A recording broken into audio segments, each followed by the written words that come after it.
Magandang tanghali, kumusta po? Narito po ulit ang update natin para sa lagay ng ating panahon ngayong tanghali po ng August 1, 2024 na kung saan sa ngayon ay nananatili na wala tayong binabantayan na anumang banta ng sama ng panahon sa loob at labas ng ating area of responsibility.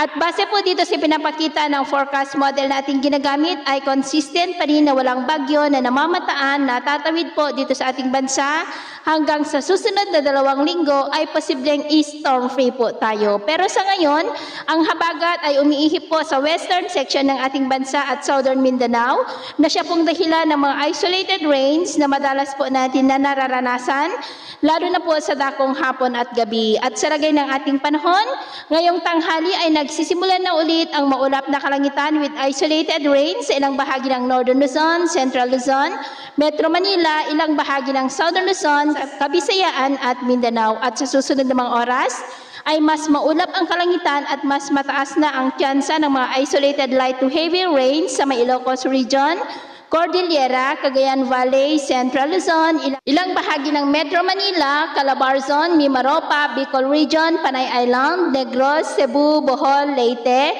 Holosulu, Basilan, Zamboanga Peninsula, Northern Mindanao, Caraga, Davao Region at Sorsogon.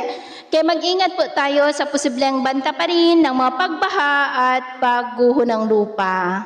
At sa atin naman pong mga baybayin, wala naman po tayong nakataas na anumang gale warning signals, pero iba yung pag-ingat lamang po kung papalaot tayo para mas makaiwas sa mga sakunang pangkaragatan. So yun po ang latest update natin sa araw na ito. Ako po muli si James na nagsasabing, sa kahit na pagsubok po na darating sa ating buhay, huwag na huwag po tayong mawawalan ng pag-asa. Thank you and God bless!